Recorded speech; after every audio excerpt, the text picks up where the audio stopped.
Moi, quand je prescris de la méthadone, puis que je mets mon nom sur une prescription, puis que je vois que la personne consomme en même temps, j'ai peur pour elle. Tu sais, j'ai peur qu'il y arrive quelque chose. Ouais, mais les gens, ils sont pas suicidaires non plus. Hein. Ils sont pas.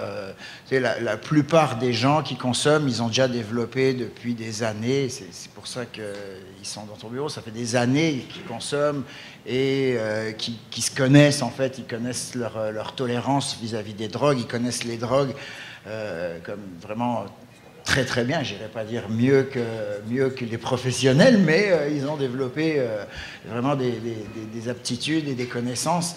Et c'est pour ça qu'il y en a quelques-uns qui sont ici aujourd'hui pour venir partager leurs connaissances, il me semble.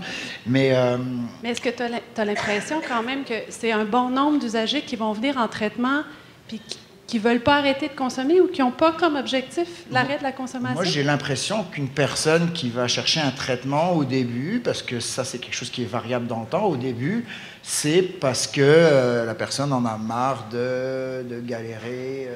Un jour, j'ai de l'argent pour consommer, l'autre, j'en ai pas, mais qu'est-ce que je fais quand j'ai pas d'argent pour les consommer? C'est souvent une question d'argent ou de confort, moi, j'ai pas le temps le matin d'aller chercher ma dope parce que je travaille à telle heure. J'ai besoin d'avoir un traitement, comme ça, je peux aller travailler et tu sais, consommer quand on a envie de consommer. Puis ça change tout parce que ça change aussi comment la personne elle va évoluer dans le temps. Une personne qui a un traitement. Qui est plus obligée d'aller courir après sa dope, comme elle va pouvoir garder son travail. Il y a que du positif à avoir ça. Et quand la personne, si la personne, elle émet le désir de passer à autre chose, ben, déjà, elle sera dans ton bureau pour pouvoir travailler différemment avec, oui. À ce moment-là. Donc, en fait, si je comprends bien ce que tu me dis, c'est un peu ce qu'on disait ce matin, c'est-à-dire que on est en plein dans la philosophie de la réduction des méfaits. Et comme on disait ce matin, la réduction des méfaits, c'est pas seulement des interventions qu'on fait, mais c'est aussi une façon de se voir ensemble, une façon de travailler ensemble. Donc, ce serait un bon exemple de dire, ben, dans la philosophie de la réduction des méfaits, il y a une certaine tolérance à, des fois, un inconfort qu'on pourrait avoir comme soignant avec un certain comportement, une certaine façon de faire les choses. Mais de se dire justement qu'on est peut-être mieux d'avoir la personne avec nous ou on est peut-être mieux d'avoir la personne qui a certains objectifs puis qui continue à cheminer, que la personne soit toute seule à la rue.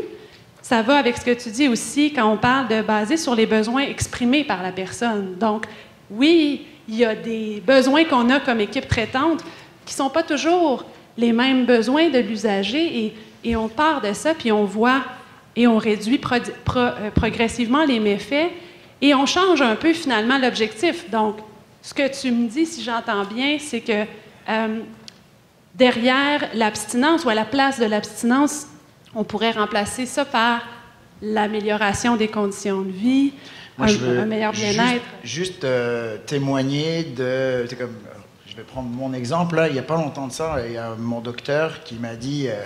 Hey, on en a fait du chemin depuis le temps qu'on se voit, là, puis je suis fier de voir ce que tu es, tu sais. Elle a failli me foutre les larmes aux yeux pour vrai, là.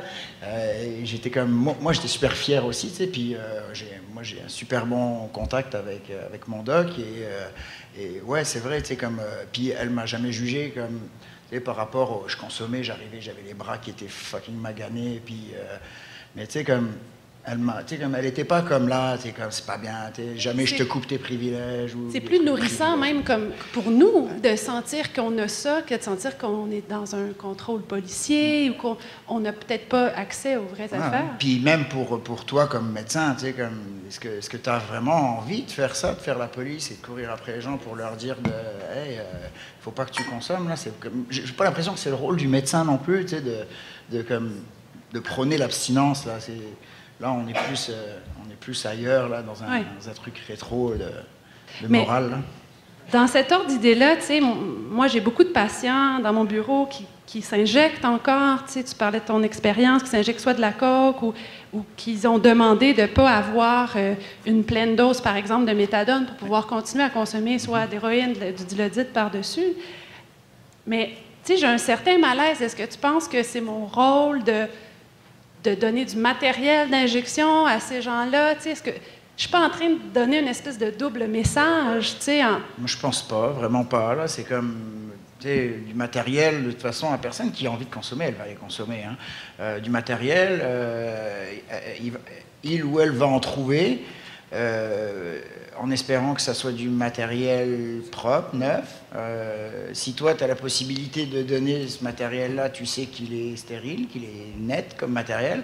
En plus, il y a tout à gagner là-dedans. Là, comme le lien que tu vas créer avec la personne en faisant ça aussi, comme le lien de confiance que tu vas créer en distribuant du matériel. La personne va sentir que tu la juges pas. Ouais. Et puis que, regarde, tu veux du matériel, tiens. C'est vrai que pas de problème. Ça m'est arrivé plusieurs fois d'avoir des usagers qui étaient vraiment méfiants ou qui étaient habitués d'avoir un contact effectivement très policier avec le système de la santé. Puis on dirait que de prendre le temps de chercher une veine, de mettre un garrot, de vraiment dire à la personne, je vais t'aider à trouver une veine pour t'injecter, ça change complètement la relation thérapeutique. Mais la distribution de matériel, tu sais, après, il y a des places où, tu sais, je pense des places où les gens viennent, il y a des gens qui consomment plus aussi, tu sais, puis qui peuvent côtoyer des gens qui consomment. Tu sais, la distribution de matériel, on n'est pas obligé de faire ça, tu sais, genre free for all, avec des armoires, avec marqué ici matériel qui clignote. Hein, tu sais, ça peut se faire, tu as besoin de matériel, ok, un tiroir, une trousse, tiens, voilà du matériel. Ça peut se faire très discrètement aussi, la distribution de matériel. On n'est pas obligé de faire ça à la vue de tout le monde. Moi, j'ai quand même l'impression, quand je parle de matériel avec mes usagers, que souvent, il y a des trucs qu'ils ne connaissent pas. Puis je suis assez surprise, tu sais, comme je pense au niveau Stérifit qu'on voit ici, ou même au danger associé au partage de wash ou au Maxi-Cup. Quand je revise un peu la technique d'injection aussi avec mes usagers, je me rends compte qu'il y a beaucoup de monde qui utilise le tampon d'alcool après, au lieu de l'utiliser avant, ou des gens qui, quand ils ont fini de préparer leur seringue puis qui enlèvent l'air, qui font le vide, ils lichent la seringue avant de se l'injecter. Puis j'ai assez surpris. As-tu l'impression quand même que les usagers connaissent bien le matériel actuellement? Il y a du boulot, là. En règle générale, oui, mais il y a encore des gens qui... Puis ça, c'est le rituel, hein. Tu sais, le rituel d'injection, là, c'est quand même très peu de temps à se mettre en place et des années à le défaire, hein, ce rituel-là. Puis c'est pour ça qu'on travaille, que ce soit les travailleurs de rue, intervenants, les gens qui sont comme moi en deuxième ligne, à créer des outils. Puis c'est ça qu'on fait, là. On essaye de changer les comportements. C'est long, c'est très très long de changer les comportements. Hein. Ça se fait pas. Faut pas partir avec l'idée que tu vas changer les comportements d'une personne dans les 3 prochains mois parce que tu vas te casser le nez par terre. Là. Présente-nous le don, là, le nouveau maîtrise matériel. ton hic, je l'ai non, le matériel. Le matériel d'injection, ça c'est les trousses qui sont distribuées ici. À l'intérieur de ces trousses-là, vous avez des seringues 1cc, seringues qui sont un peu, en ce moment, c'est un peu le bazar, si le moins qu'on puisse dire, pour déterminer une seringue qui a de l'allure. Parce que, comme je le disais il n'y a pas longtemps, une seringue, en fait, c'est pas juste un objet qui sert à s'injecter des drogues. Il y a un certain confort à utiliser une seringue plutôt qu'une autre. Et toutes les seringues ne se valent pas. C'est pour ça que c'est important aussi de demander l'avis des premiers concernés, donc ceux qui les utilisent, ces seringues. Est-ce que c'est une seringue qui a de l'allure ou pas? Ensuite, dedans, il y a de l'eau stérile qui sert aussi à préparer la solution pour l'injection. On a un garrot. Tout le monde sait ce que c'est qu'un garrot, j'imagine. On a des préservatifs. Ça, je ne sais pas vraiment à quoi ça sert. Est-ce que c'est encore utilisé comme garrot aussi, les préservatifs, ou pas tant? Oui, il y a des gens qui l'utilisent, mais comme, ce que nous, on conseille, c'est comme si vous n'avez rien d'autre à utiliser, vous pouvez utiliser un préservatif. Ceux-là sont lubrifiés. Ils sont plus mis dans les trousses pour les personnes qui font du travail du sexe, mais utiliser un non lubrifié, ça va être mieux. S'ils sont trop courts, on peut en attacher 2 à la queue leu-leu. Oui. Il y a les stérifiltres. Les stérifiltres, c'est les nouveaux filtres en fait qui sont distribués, qui ils remplacent pas en fait les autres filtres qui sont dans les cups, qui sont nouvelles aussi, qui sont des maxi cups et pas les stéricups, mais ça c'est des termes, c'est juste une marque de commerce. En fait, c'est des contenants qui vont servir à préparer la solution, la chauffer, la dissoudre et l'injecter, qui sont plus gros que ce qu'on avait avant. À l'intérieur, il y a toujours un petit filtre en coton. Celui-là, il est toujours là, il peut être toujours aussi utilisé, mais le stérifiltre, il est vraiment beaucoup plus efficace. Et le truc qu'on a, nous, c'est que les gens disent « Ouais, mais je ne l'utilise pas, ça ne marche pas bien. » Les gens sont réticents à l'utiliser, mais ça, ils sont toujours... on est comme ça, les usagers. Là. Quand on vient perturber nos habitudes, là, ça ne marche plus. Donc, on est réticents à utiliser des nouvelles affaires. Moi, l'expérience que j'en ai, puis j'ai moi-même vu, puis que je vois quand je montre aux gens comment l'utiliser et bien l'utiliser, c'est que finalement, quand on sait comment ça marche, ben, on ne revient plus à l'autre parce que celui-là marche vraiment bien et c'est vraiment efficace. Donc, c'est comme une job d'explication à faire avec les usagers pour leur expliquer comment fonctionne le matériel. Ce qu'on voit sur la diapo, c'est le stérifiltre qu'on emboute en bon français sur une seringue de 3 cc qui n'a pas d'aiguille. Donc, les seringues de 3 cc sont sur le marché aussi pour les médicaments opioïdes parce qu'il y avait besoin de plus d'eau pour diluer. Mais si j'ai bien compris, on peut aussi mettre le stérifiltre sur un cc par-dessus l'aiguille. Puis là, on la twist. Ouais, c'est ça. Avec vigueur. Ouais, s'il y en a qui veulent une petite démo après, là, je peux vous faire une petite démo en live pour voir comment on utilise tout ce matériel-là. Qu'est-ce qu'on a d'autre dedans? On a les tampons. Je vais juste revenir sur cette chose-là, ce qu'on appelle le Maxi Cup, le Steri-Cup, et l'ouvrir. Déjà, c'est pas si évident que ça. Juste pour montrer à l'intérieur, il y a autre chose que le filtre en coton. Il y a ça. Ça, c'est un tampon sec. C'est ce qui sert à essuyer, une fois qu'on a fini de s'injecter, on utilise ça pour appuyer sur le point d'injection pour faire cicatriser en fait le point d'injection. Le problème qu'on a avec ça, c'est que, premièrement, il se défait en 1000 morceaux et qu'il est beaucoup trop petit pour les gens qui s'injectent et qui saignent abondamment. Une personne qui saigne presque pas, il n'y a aucun problème, mais une personne qui saigne abondamment, là, c'est jamais assez gros et on n'a que ça à leur proposer. Ce qu'on fait, nous, en réduction des risques, on leur dit comme essayez d'avoir un paquet de mouchoirs et puis préparez-le quand vous préparez tout votre matériel pour faire votre injection. Vous le mettez sur le côté, puis vous avez un mouchoir en papier directement à utiliser pour pouvoir le faire. C'est mieux que s'essuyer sur le jean, lécher le poing ou rien faire du tout. Peut-être une chose que je pourrais rajouter, si tu veux bien me prêter le COP, c'est que souvent les équipes cliniques aussi ne savent pas qu'il y a beaucoup d'usagers, encore plus dans le temps où on avait juste des 1 cc qui n'étaient pas capables de tout s'injecter d'un coup. Donc, comme je dis en bon français, il y avait des usagers qui devaient faire du double dip, c'est-à-dire prélever, s'injecter, reprélever et se réinjecter. Et ce qu'on voit, c'est qu'il y a du virus de l'hépatite C qui peut, en ce moment-là, être dans le COP et rester assez longtemps. Et il y a une pratique qui est faire un wash, qui est essayer d'aller récupérer, dans le fond, ce qui peut rester de substance. Et là, tant que vous faites vos propres wash, ça va, mais si c'est vendu ou si c'est donné à quelqu'un, il y a de la transmission de l'hépatite C via ça. Puis ça, c'est souvent un endroit qu'on oublie de regarder.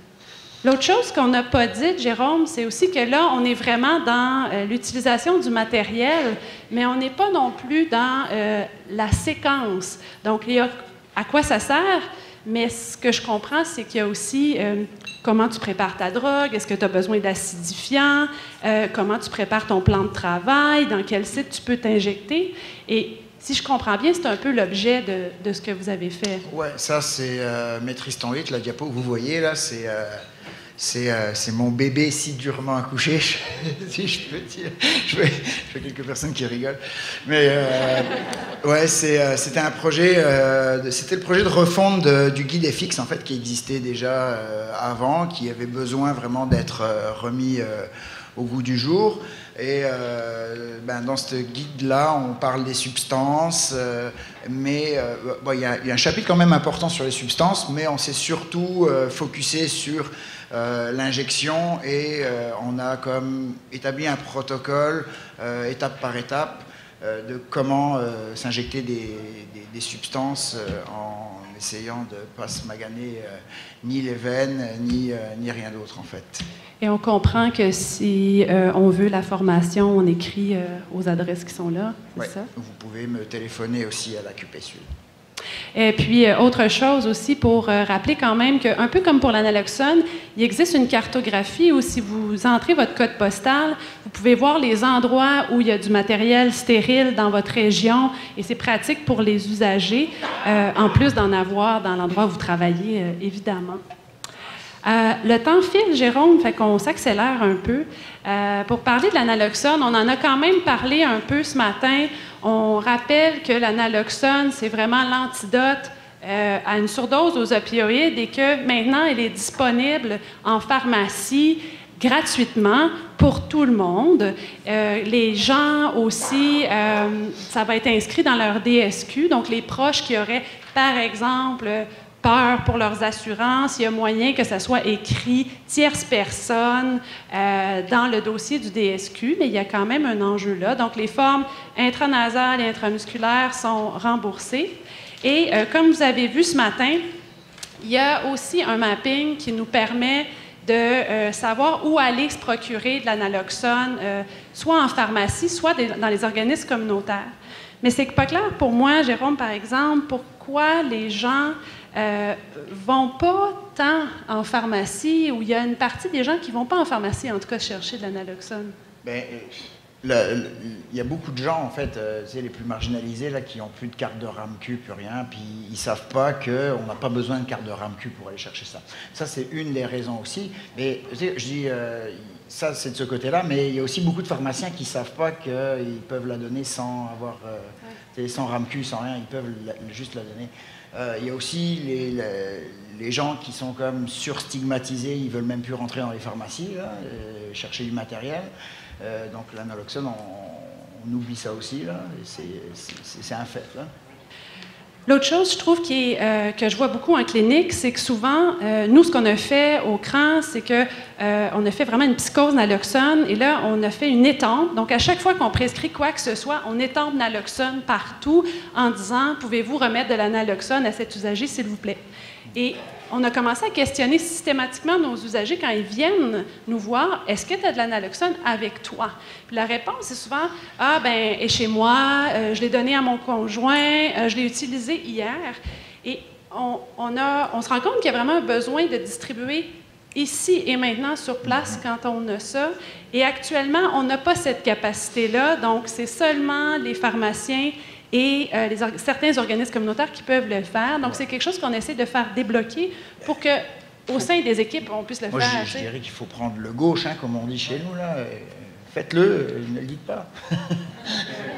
Oui, on n'est pas en train de distribuer des choses très olé-olé. On distribue pas de la cocaïne, hein, on distribue de l'analoxone. On s'entend que... Il faut prendre les devants, je pense qu'avec... Puis ça, c'est l'exemple de l'analoxone, mais c'est pour bien d'autres choses aussi de même. Et on peut parler aussi de faire du testing de drogue aussi à ce niveau-là. Si on ne prend pas les devants maintenant, il faut les bousculer, les choses, pour qu'elles arrivent dans la ville. Sinon, si on fait juste attendre, on peut attendre longtemps. Moi, je ne fais jamais ça. Oui, je sais. Je vous rappelle quand même que pour ceux qui voudraient faire l'enseignement aux usagers, puis je vous invite en tout cas à le revoir aussi, parce qu'on se rend compte que, bon, des fois, ça n'a pas été fait ou ça a été fait sur un coin de table. Il existe des outils qui ont été présentés ce matin.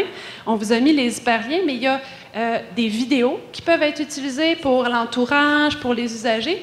Puis il existe 2 formations, donc je reviens un peu là, parce que la formation pour les intervenants du réseau, elle est vraiment toute fraîche. Il faut que vous soyez dans un établissement, par exemple, donc vous ayez un code du réseau. Et pour toutes les personnes qui consomment ou leurs proches, bien, il y a évidemment les formations de profanes en lien avec la IDQ qui sont là depuis longtemps. Puis là, la refonte s'en vient. Et on termine...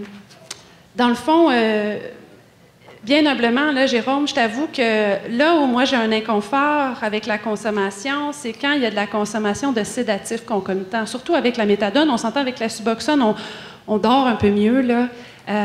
Puis j'ai vraiment le souci, tu sais, d'être ouverte à la consommation, de ne pas punir les gens, mais d'encadrer ça pour que ça se passe bien, puis que la personne reste en sécurité. Mais j'avoue qu'avec l'alcool et le GHB, c'est pas toujours facile. Puis le moyen que j'ai trouvé, c'est d'effectuer souvent en début de traitement, quand je sais que la personne consomme de l'alcool, un counseling très, très clair avec la personne.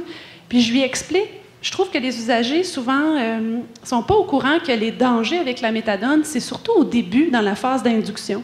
Puis je comprends que ça ne plaît pas à l'esprit parce que c'est là où ils sont à des plus petites doses. Fait que, tu sais, ils disent, tu sais, 40 de méthadone, je suis capable d'en prendre, tu sais. Et c'est là où, quand on regarde la littérature, c'est en début de traitement ou quand on arrête le traitement que les surdoses apparaissent. Fait que souvent, je fais un counseling très clair sur les risques quand les gens prennent des benzos, quand ils prennent de l'alcool, pour leur expliquer. Puis je me rends compte que les gens sont quand même très sensibles à ça, puis souvent, ils vont moduler leur consommation. Souvent, ils ne sont pas capables nécessairement d'arrêter, mais ils vont la baisser, ils vont couper dans les benzos ou dans l'alcool. Et les gens sont, c'est comme je le disais tout à l'heure, là, les gens ne sont pas suicidaires, hein, pour la plupart. Hein, et c'est sûr qu'il y a des comportements qui sont... Des gens qui ont des comportements plus risqués, mais tu viens de le dire, tu sais, comme je fais je parle à la personne, et puis comme je rentre comme... C'est en apprenant à bien connaître tes personnes dans ton bureau aussi que tu vas pouvoir juger si une personne, tu peux comme lui prescrire. C'est comme, puis là, tu parles d'alcool, de GHB, il y a aussi les benzos, là, les benzodiazépines qui peuvent être problématiques aussi en mélange avec d'autres affaires. Mais les benzos, là, je t'avoue que je me suis pas fait une tête encore là-dessus, c'est-à-dire que le cas de figure, là, c'est quand les gens consomment des benzos sur le marché illicite. Puis là, je commence un traitement. Puis là, je me demande, est-ce que je reprends la prescription? Puis c'est moi qui prescris. Puis là, je me dis, mais si je fais ça, il va peut-être encore aller s'en chercher sur le marché noir. Puis finalement, il va avoir double dose. Tu sais, puis je suis pas nécessairement confortable. Il n'y a pas nécessairement une indication pour moi. En fait, il n'y a jamais d'indication de benzo, à mon avis. Fait que là, je comprends ta crainte, hein, puis, mais ça, c'est comme... Là, on ne parle pas des gens qui font le tour des docteurs pour aller accumuler les prescriptions puis faire de la vente de drogue. Parce que oui, ça existe, ils ne sont pas nombreux, puis je pense que de toute façon, on finit par les connaître, hein, ces gens-là. Mais on parle des gens qui vont acheter des benzos sur la rue, en fait. Moi, je pense vraiment pas que c'est des gens qui vont accumuler puis qui vont quand même aller les chercher sur le... C'est comme si tu leur fais leur prescription, ils vont avoir ce qu'ils ont besoin, en fait. C'est des gens qui ont besoin de ça, pour la plupart, là. On peut jamais faire de généralisation pour tout, hein, mais je pense que ce serait une idée, une tentative de faire ça. Puis, tu sais, comme pour la méthadone, tu n'es pas obligé non plus de... Je ne veux pas te dire ce que tu dois faire ou pas. Hein. Je suis pas... Non, mais tu sais, tu pourrais essayer peut-être de commencer avec une prescription, avec un dosage plus petit, puis voir un petit peu. Et moi, je suis absolument persuadé que, tu sais, comme mon médecin me disait tout à l'heure, qu'en très peu de temps, tu vas voir une amélioration chez les gens. Oui, on voit qu'ils s'améliorent. Puis il y en a d'autres qu'on voit qui ne s'améliorent pas puis qui mettent vraiment leur vie en danger. Puis bon, des fois, on est obligé de couper les doses de méthadone, mais comme tu dis, souvent, ces gens-là, on les voit aller, puis on voit qu'ils ont de la misère. L'importance de faire du cas par cas aussi, tu sais, c'est important. L'autre chose avec laquelle je suis un peu mal à l'aise, c'est quand il y a des gens qui arrêtent complètement de consommer des opioïdes parce qu'on les met sur traitement, mais qui switchent vers de l'injection de stimulants. Là, j'ai vraiment pas l'impression d'avoir aidé la personne en termes de réduction des méfaits. Ça y est pas tant. Ouais. Qu'est-ce que tu recommandes qu'on fasse dans ces cas-là? je sais pas, essayer de voir peut-être le niveau du dosage du traitement, où est-ce qu'ils en sont. Peut-être juste aussi attendre et voir qu'est-ce qui se passe, parce que tu sais, si tu avais une consommation de substances pendant X temps, puis que tu te retrouves à plus avoir ton habitude de buzz et tout ça, c'est peut-être juste une phase aussi de la consommation de stimulants, après, je sais pas. Oui, puis souvent, c'est aussi un attachement au rituel de l'injection, je trouve. Oui, là. Ouais. Puis là, ben, on est mal pris, mais bon. Mais il y aurait peut-être, je sais pas, peut-être des propositions de traitements injectables à faire aussi, à un moment donné. C'est bon, ça. Quelle bonne idée. Mais effectivement, on voit qu'il y a des usagers qui ne sont pas confortables sur aucune de nos molécules ou ne répondent pas. Ouais.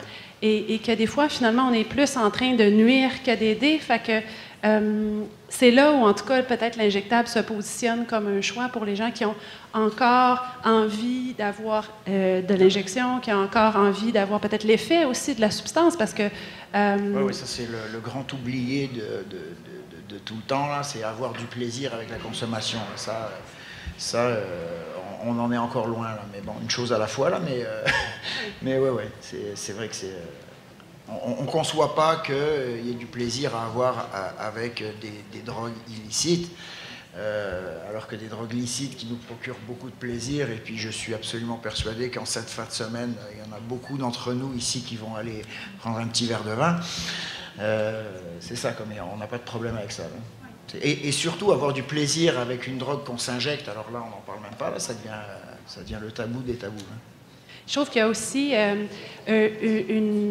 une difficulté pour nous à reconnaître que des gens qui s'injectent encore peuvent être hyper fonctionnels. C'est comme si l'injection ne peut pas aller avec la fonctionnalité, alors que moi, j'ai plein d'usagers qui m'ont fait des plaidoyers en bonne et due forme sur pourquoi ils devraient traiter leur hépatite C maintenant, puis qui sont plus organisés que moi. Et effectivement, c'est comme si c'est difficile à réconcilier. C'est blanc ou noir. Ouais. Ben, moi, je te laisse juste sur est-ce que, à ton avis, la personne qui est en train de te parler, est-ce qu'elle s'injecte encore des drogues ou pas? Je ne répondrai pas à la question, hein, mais je te laisse juste le... En tout cas, tout ce que je peux dire, c'est que cette personne est une très bonne présentatrice. Merci beaucoup. Merci à toi, Marie-Ève.